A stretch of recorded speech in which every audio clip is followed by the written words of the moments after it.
None of us were surprised when the National Archive refused to give the records that they were requested, because that's evidence.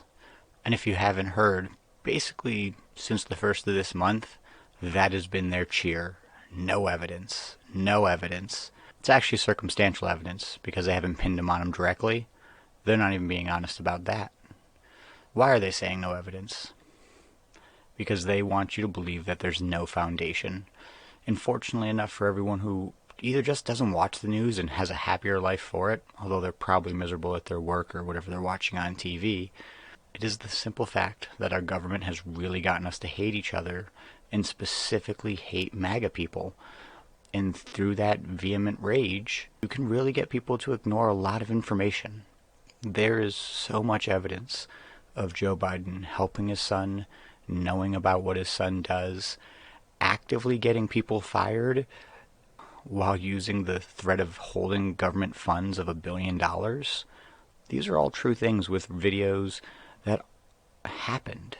We live in the world of the internet, but that also means there's so much information that it's very easy to miss. And now when Representative Scott Perry explaining that we're going to start the official investigation, which will actually allow us to force them to give us the evidence. And listen to this English reporter.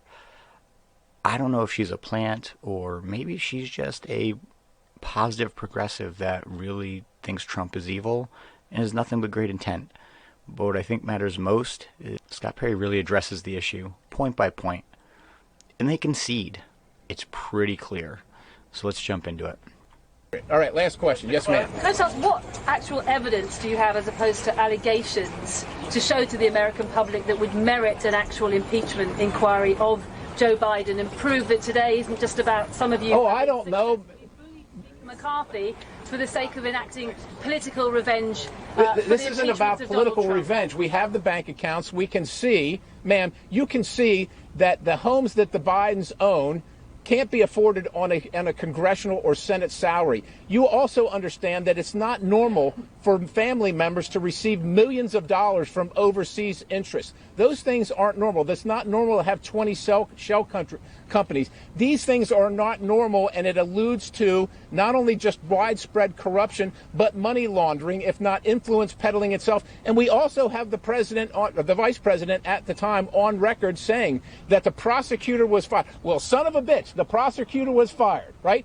Because the prosecutor was going after the company that his son was working on. That's what we have. If you can't see that, if you are that blind, look, I'll turn it over to the attorneys. People can't see that. They think it's political revenge. It's because you don't report on it. It's just insane. When you ignore all the things that make someone look bad, and then you just repeat what everyone else is saying, it just looks hypocritical.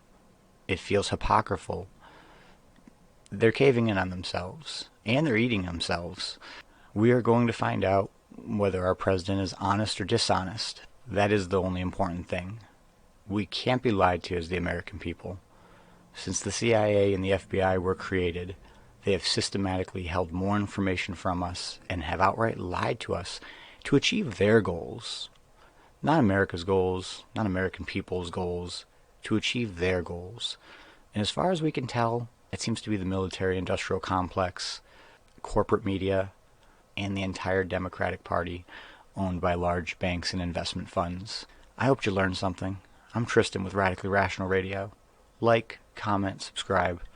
I'll see you in the next episode. Stay resilient.